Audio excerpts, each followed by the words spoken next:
Hello दोस्तों, inspire दिन channel में आपका बहुत बहुत स्वागत है। और आज हम करेंगे संधि। संधि क्या करेंगे? संधि। संधि ये हर एग्ज़ाम में राजस्थान के हर एग्ज़ाम में पूछा जाता है। और इस टॉपिक के कम से कम हर एग्ज़ाम में आपको 4 से 5 क्वेश्चन इजीली मिल जाएंगे। तो अपन आज प्रत्येक संधि के उदाहरण देख देख के हर संधि को अपन एकदम ध्यान से करेंगे। तो दोस्तों अपन स्टार्ट करते हैं संधि। तो संधि सबसे पहले संधि की परिभाषा क्या होती है, पहले ये देखेंगे अपन।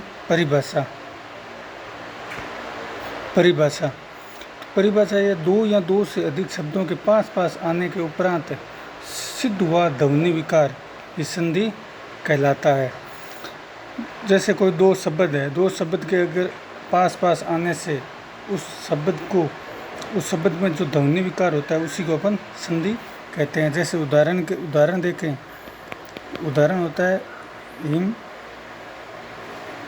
धन आल्य। हिम धन आल्य। तो इस शब्द और इस शब्द दोनों को आसपास दोनों को टकराने के बाद जो नया शब्द उत्पन्न होगा उस शब्द को अपन क्या कहते हैं? संधि। जैसे इस शब्द को अपन टकराते हैं तो शब्द का क्या बनता है? हिमालय। ठीक है दोस्तों, हिमालय शब्द बनता है। उसी प्रकार संधि विच्छेद देखेंगे। संधि विच्छेद क्या होता है? जैसे कोई दो शब्द है, एक शब्द है, उस शब्द को अपन दो भागों में अलग अलग तोड़ेंगे तो उसी को कहते हैं संधि विच्छेद। संधि विच्छेद जैसे उदाहरण ले लेते हैं। उस शब्द के लिए अपन हिमालय। तो इसमें अपन अब इसको दो भागों में तोड़ेंगे तो सर्वप्रथम होगा हिमालय, हिम। तो इस हिम का शाब्दिक अर्थ होना चाहिए। जैसे इस हिम का अर्थ है बर्फ। तो हिम धन आल्य। दोस्तों यहाँ मैं बार बार धन बोल रहा हूँ, धन इस प्लस को मैं कह रहा हूँ धन, तो आप कंफ्यूज मत होइए। अब है संयोग अपन उसको कहते हैं जो अपनी भाषा में अपन एक कहते हैं संधि में यह अपवाद है।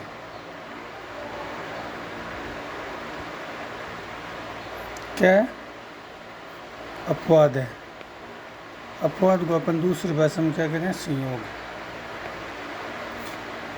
इस अपवाद का मतलब होता है कि वो शब्द जिसका न तो कभी संधि होती है और वो संधि विच्छेद करेंगे तो एज इट इज वही समान शब्द होगा, और संधि शब्द बनाएंगे तो वही शब्द होगा। जैसे उदाहरण देख लेते हैं।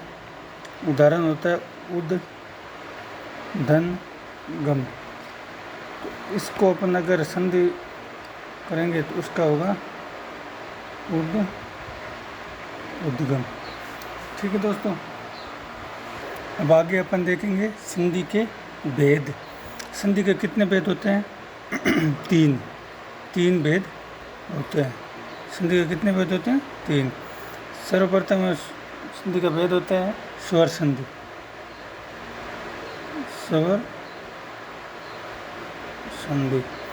दूसरा आता है व्यंजन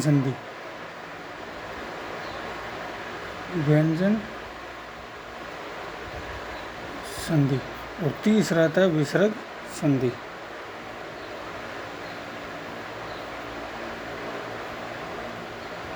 ये संधि के 3 भेद होते हैं और अपन हर एक संधि को अलग अलग ढंग से पढ़ेंगे।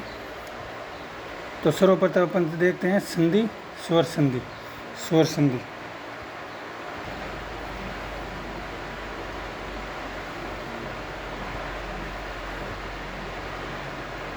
स्वर संधि क्या होती है?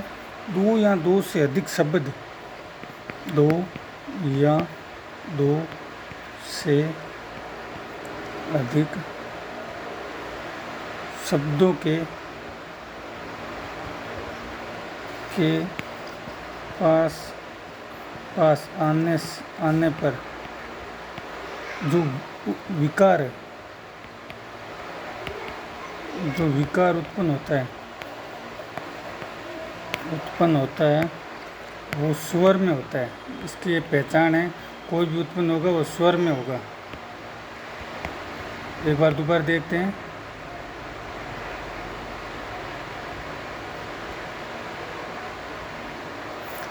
दोबारा देखते हैं। दो या दो से अधिक शब्दों के पास पास आने पर जो विकार उत्पन्न होता है वो हमेशा किस में होता है? स्वर संधि में होता है। स्वर संधि के भेद भी होते हैं। तो स्वर संधि का भेद कौन कौन सा होता है? सर्वप्रथम स्वर संधि का भेद है दीर्घ स्वर संधि।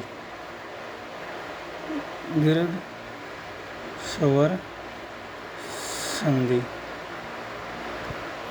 दूसरा आता है गुण स्वर संधि। तीसरा आता है वर्धी संधि।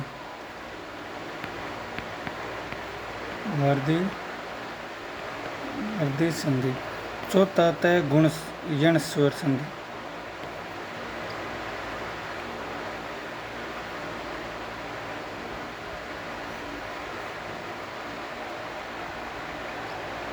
और पांचवा है अयादि संधि। अयादि संधि। ये स्वर संधि के भेद है।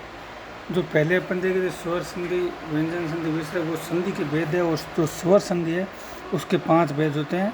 दीर्घ स्वर संधि, गुण स्वर संधि, वर्धी संधि, यण संधि और अयादि संधि। अब इन अपन संधियों को ध्यान से एक एक संधि को पढ़ें। दीर्घ स्वर संधि में क्या होता है? अगर समान स्वर आए, क्या है? समान स्वर या एक ही स्वर के एक ही स्वर के 2 लघु रूप आए,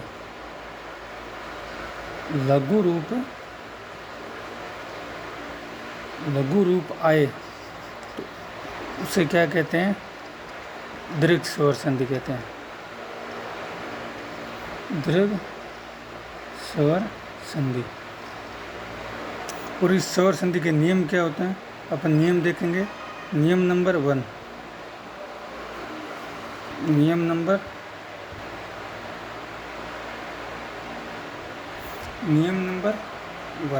नियम इसका ए क्या कहता है? अगर ए या आ के बाद अगर ए या आ आए तो किस में परिवर्तन होगा? आ में। दूसरा नियम है छोटी ई या बड़ी ई के बाद अगर छोटी ई या बड़ी ई आए तो वो किस में परिवर्तन होगी? बड़ी ई में।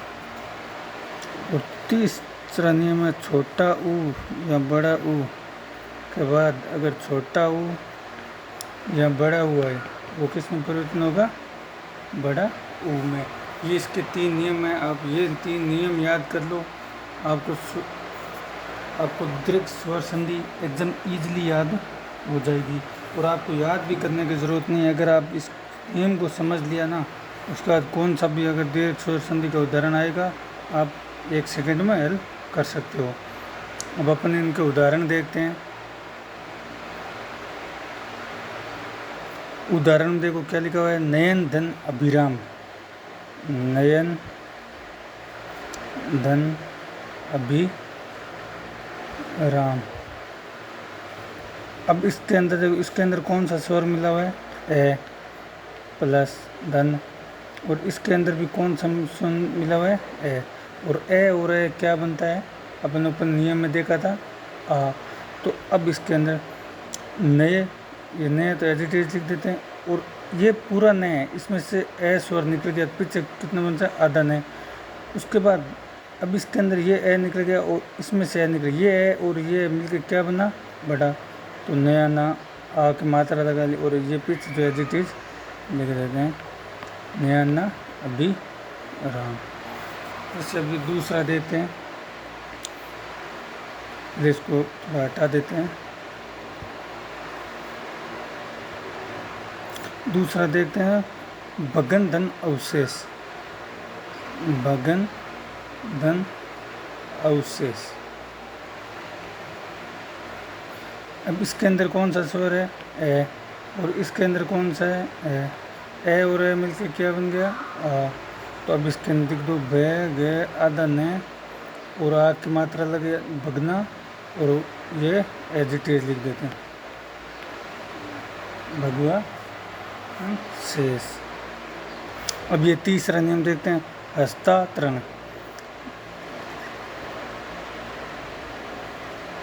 हस्तांतरण। अब इसके अंदर देखो, अब इसको अपन को तोड़ना है, संधि विच्छेद करना है इसका। तो इसमें देखो पूर्णतः अर्थ किसमें निकलेगा? हस्त। हस्त मतलब हाथी। तो हस्त धन, यहाँ कौन सा स्वर लगा हुआ है? आ। तो आ लगा दिया और तरण पीछे लिख दिया। तो इसका क्या हो गया? हस्त धन आतरण, हस्तांतरण। ठीक है दोस्तों, अब ये एक और आ गया है, इसको देख लेते हैं। देश प्लस अटन। अब इस से के अंदर कौन सा स्वर है? ए। और यहाँ कौन सा है? आ। तो ए और आ आने के बाद क्या मिलेगा? बनेगा आ। तो इसका क्या होगा? दे साटन, देशाटन। ठीक है, इसी प्रकार अब इस प्राप्ति इच्छा देखते हैं। प्रा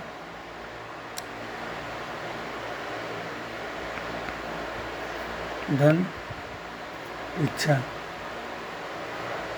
अब प्राप्ति, इसमें देखो प्राप्त ये तय आता है क्योंकि छोटी इसके अंदर है। और यहाँ कौन सी? बड़ी। छोटी और बड़ी मिलके क्या बनेगी?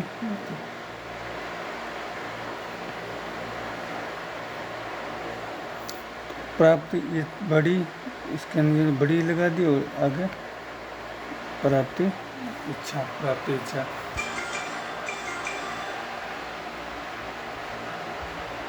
उसके बाद आगे वीक्षण।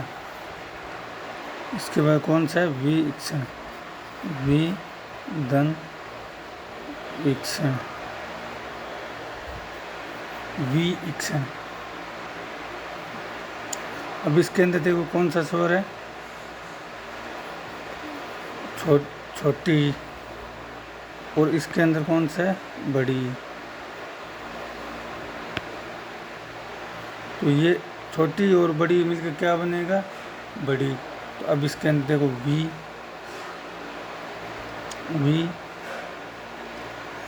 वीक्षण। ठीक है दोस्तों, ये वीक्षण। अब एक उदाहरण और देते हैं, जैसे भानुदय। तो भानुदय में अपन क्या लिखना है? भा धन उदय। यहाँ कौन सा हुआ है? छोटा। और यहाँ भी कौन सा है? छोटा। तो छोटा हो के बाद छोटा हो है तो क्या बनेगा? बड़ा हो। तो अब इसके जैसे इसको मिला बा नू आधा है क्योंकि स्वर निकल चुका है। और ये यहाँ पे तो छोटा हो तो का क्या बना था? बड़ा हो। बड़ा हो और सांस आगे देख दिया भानुदय। क्या हो गया इसका? भानुदय। उसी प्रकार लघु ऊर्मी देखते हैं। लघु धन ऊर्मी। इसके अंदर छोटा हुआ है, इसके अंदर बड़ा हुआ है, इसका क्या बन गया? बड़ा हो। तो लघु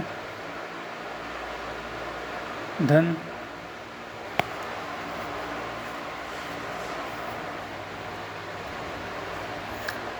लघु ऊर्मी। तो इस लघु का अब क्या बन जाएगा?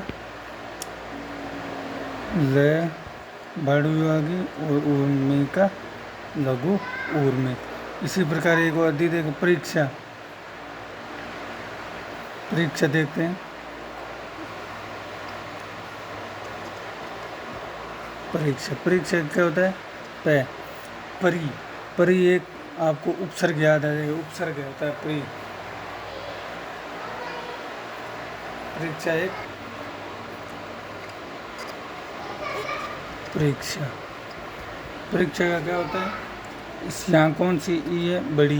तो इसका मतलब पै परी धन बड़ा इच्छा। इच्छा मतलब होता है मीत,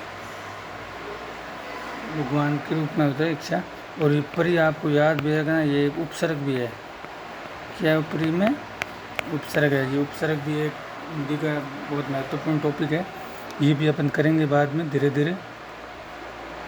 ठीक है, ये परिधन इच्छा परीक्षा।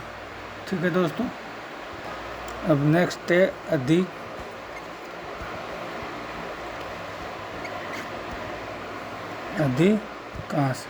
अधिकांश का मतलब क्या होता है? अब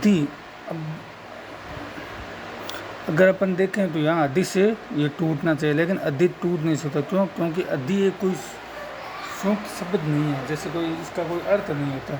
तो इसको अपन को ये थोड़ा ध्यान रखना है किस शब्द का कौन सा अर्थ होता है, उसी के हिसाब से।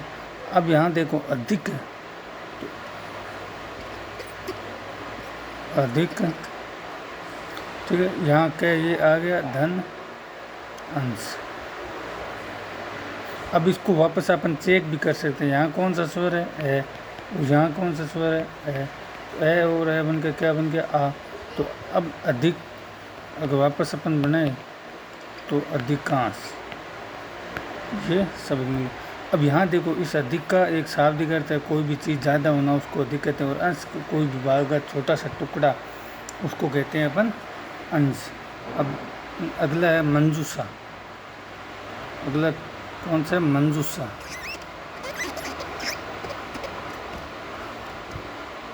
मंजूषा। मंजूषा में कौन सा अगला है? मंजूषा। अब यहाँ इसको देख लेते हैं, मंजू धन उषा,